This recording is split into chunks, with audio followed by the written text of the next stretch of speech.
In Rome, there's a statue of Giordano Bruno that looks exactly like the grim hero of the computer game Assassin's Creed. He has the same hood, the same menacing stance, and the same angry glare, which is directed across the river at the Vatican.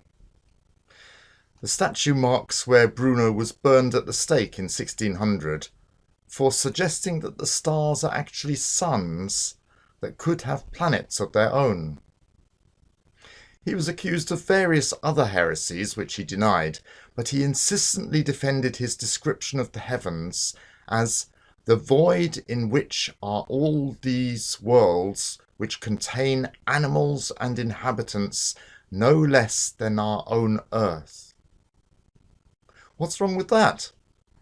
The problem is that the Bible teaches Christ died only once to deal with all sin, in contrast to the Old Testament sacrifices which had to be repeated constantly. If other worlds had sinners, would Christ's death on earth cover them too? Or does die once refer only to him dying as a human? C.S. Lewis had an intriguing solution for this problem in his novels about life on Mars and Venus. He suggests that Earth may be different from other planets because Satan came here and corrupted humans, unlike on other planets, which never suffered the fall. This means Jesus would never have had to die on another planet to save its inhabitants from sin. Personally, I don't see any problem with the idea that Jesus redeems other planets too. I see no reason why we should expect the Bible to tell us about all of this, because it wasn't written to instruct us about the whole universe, only about how God wants to rescue us and how we should live. However, this doesn't answer the question of why there are so many stars in the first place. Even though there are planets around many of them, these are mostly uninhabitable by any form of complex life that we can imagine. Astronomers can now answer that question. We need a universe as large as ours in order for there to be even one planet where life can form.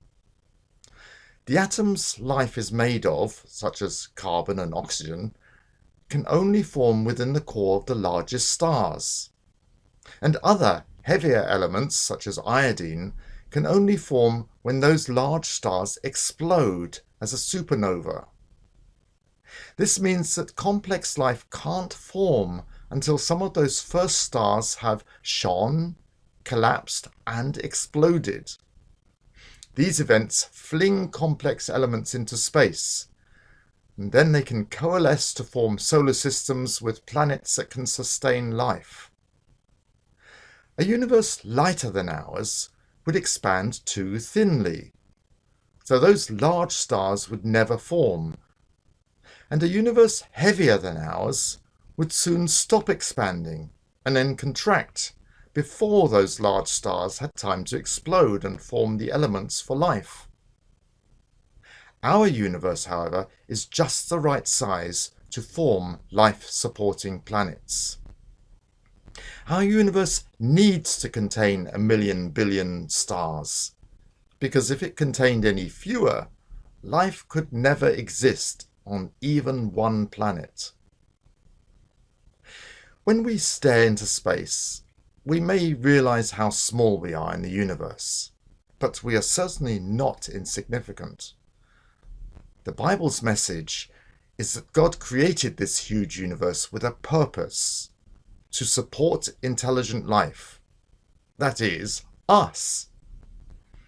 The brief words, "God created the heavens and the earth," contain a far larger event than we had previously realized, and indicate how much preparation and investment was put into producing and supporting intelligent life.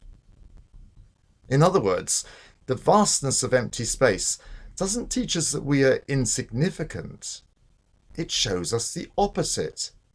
We are so significant to God that he created this vast universe in order to give us a home where we can live. God bless.